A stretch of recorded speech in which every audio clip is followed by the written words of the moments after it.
שלום לכם, אני שמח שהצטרפתם אליי. שמי אריאל אלבז ואני המנכ"ל של חברת טופ סקילס. אנחנו מתמחים בליווי ארגונים ועובדים בתהליכי פרידה וסיום העסקה.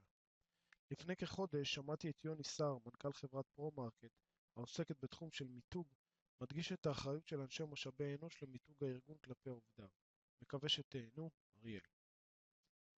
כולנו רוצים להשיג בארגון שלנו את העובדים הטובים ביותר, את הטאלנטים, שידחפו את הארגון קדימה ויובילו להצלחה עסקית. כיצד אנחנו גורמים לעובדים הטובים ביותר להגיע אלינו? כיצד אנחנו שומרים על העובדים הטובים ביותר בארגון שלנו? כיצד אנחנו הופכים את הארגון שלנו למותג? מותג הוא האישיות, הלבוש, הערכים, ההבטחה של מוצרים, שירותים או חברות. בעולם התעסוקה המודרני, העובד הופך להיות הלקוח שלנו, ואנחנו, אנשי משאבי האנוש, הופכים להיות מנהלי השיווק והמיתוג של הארגון כלפי העובדים. אנחנו אמורים למתג את הארגון ולגרום לעובד חיבור רגשי אליו. תחשבו לרגע עם עצמכם, מדוע רובנו שותים קוקה קולה? האם רק בגלל הטעם? אולי קצת בגלל המותג? אז למה אנחנו צריכים מיתוג בעולם ארגוני? מכונת הייצור החשובה ביותר של הארגון היא העובד. מה מניע את העובד יותר מכל? איזה סוג של תגמול? המיתוג הארגוני הוא בסופו של דבר המרכיב המרכזי בחיבור בין הארגון לעובד. הוא היוצר את האהבה של העובד לארגון, מדגיש את הרגשת השייכות, מגביר את הרצון לעבוד ואת המוטיבציה והפרודקטיביות. אז איך בונים מותג ארגוני מצליח באמת? התשובה נחלקת לשלושה חלקים עיקריים. החלק הראשון מתייחס לאסטרטגיה. נרצה להביא את הארגון שלנו למודעות רחבה, שתעזור לנו בגיוס עובדים מתאימים, בשימור עובדים קיימים ותזרים מוטיבציה לארגון. החלק השני מתייחס לרלוונטיות של הקשר. נבדוק האם המיתוג רלוונטי לעובד, האם הוא גורם מניע ומדרבן. החלק השלישי והאחרון מתייחס לסיפור. האם יש זיקה רגשית בין מיתוג הארגון לעובד? האם הקשר מבוסס על יחסים של אהבה ויחסים שיוצרים ריגוש? ארגונים חייבים לבנות את מערכת היחסים עם העובד היוצרת אהבה וכבוד הדדיים, באמצעות מתן ערך אמיתי לעובד, שנוגע לו בנקודות אמוציונליות. בעולם הממוסחר ורווי המוצרים של המאה ה-21, לצרכן יש מגוון כל כך רחב של אפשרויות, לא בהכרח שונות מוצרית אחת מהשנייה, כך שקשה לו ליצור חיבור רגשי למוצר מסוים. אז איך מייצרים אהבה באמת? על ידי יצירת חוויה המסבירה את ערכי הארגון, על ידי יצירת קשר בלתי אמצעי עם העובד, על ידי יצירת מעורבות העובדים, על ידי הענקת התחושה שהארגון חושב על העובד, מפנק אותו, יוצר עבורו אירועים מיוחדים ולוקח את דעתו בחשבון. אז למה לנו בכלל מיתוג פנימי? בשביל הבאת העובדים הטובים, בשביל ליצור גאווה במקום העבודה, בשביל להתגבר על הדיסוננס המחאתי שנוצר לאחרונה, בשביל לשכוח את הפרשי השכר מול המנהלים הבכירים, ובשביל לשוחח עם הדור החדש בשפתו. שלום לכם, אני שמח שהצטרפתם אליי. שמי אריאל אלבז ואני המנכ"ל של חברת טופ סקילס. אנחנו מתמחים בליווי ארגונים ועובדים בתהליכי פרידה וסיום העסקה. לפני כחודש שמעתי את יוני סער, מנכ"ל חברת פרו-מרקט, העוסקת בתחום של מיתוג, מדגיש את האחריות של אנשי משאבי אנוש למיתוג הארגון כלפי עובדיו.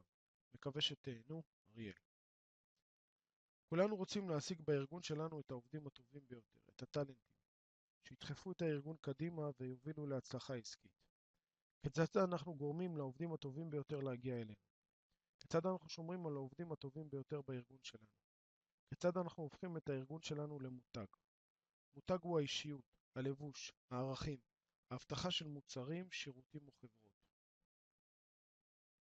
בעולם התעסוקה המודרני, העובד הופך להיות הלקוח שלנו, ואנחנו, אנשי משאבי האנוש, הופכים להיות מנהלי השיווק והמיתוג של הארגון כלפי העובדים. אנחנו אמורים למתג את הארגון ולגרום לעובד חיבור רגשי אליו. תחשבו לרגע עם עצמכם, מדוע רובנו שותים קוקה קולה? האם רק בגלל הטעם? אולי קצת בגלל המותג? אז למה אנחנו צריכים מיתוג בעולם ארגוני? מכונת הייצור החשובה ביותר של הארגון היא העובד. מה מניע את העובד יותר מכל? איזה סוג של תגמול? המיתוג הארגוני הוא בסופו של דבר המרכיב המרכזי בחיבור בין הארגון לעובד.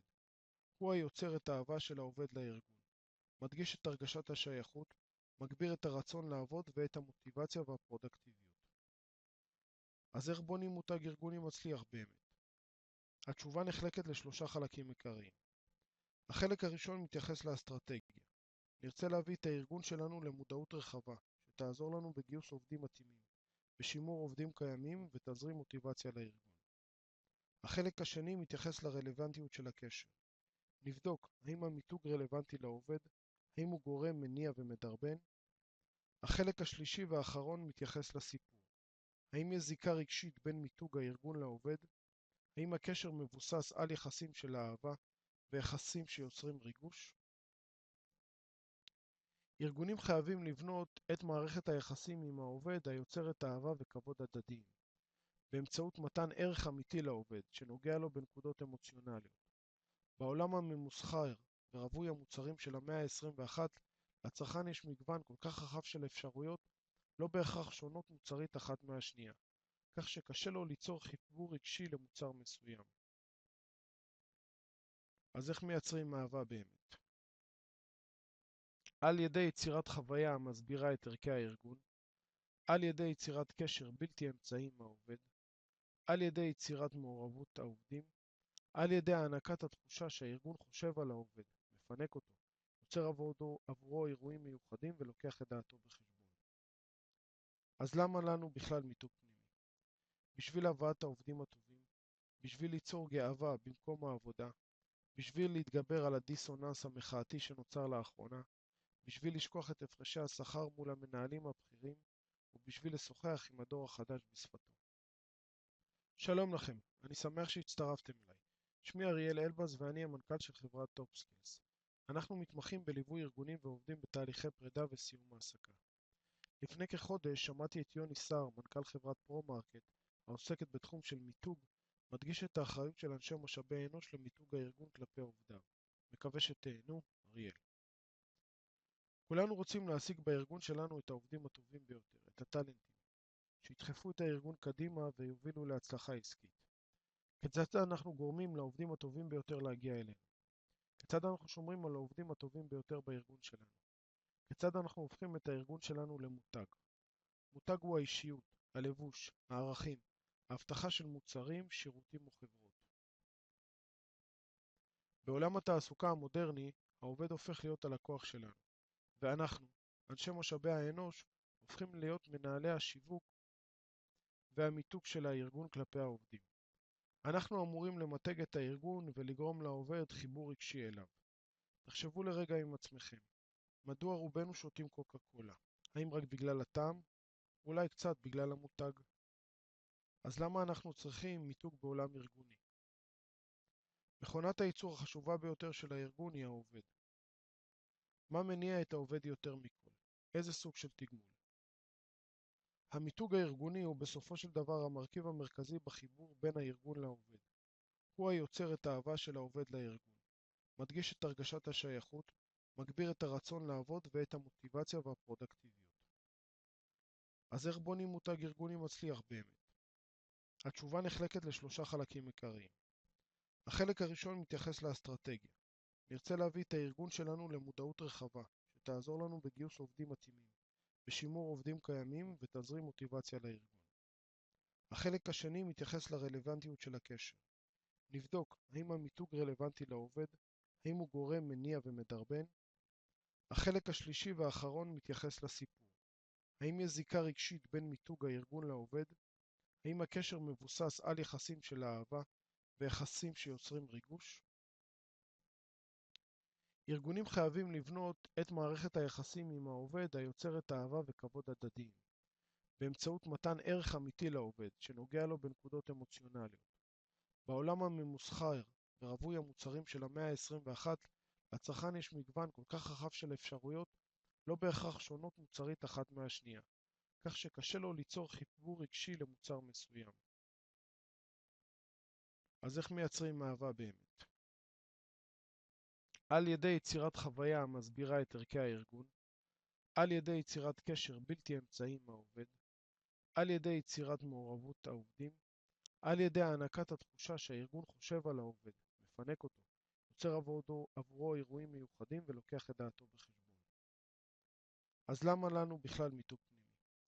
בשביל הבאת העובדים הטובים, בשביל ליצור גאווה במקום העבודה, בשביל להתגבר על הדיסוננס המחאתי שנוצר לאחרונה, בשביל לשכוח את הפרשי השכר מול המנהלים הבכירים, ובשביל לשוחח עם הדור החדש בשפתו.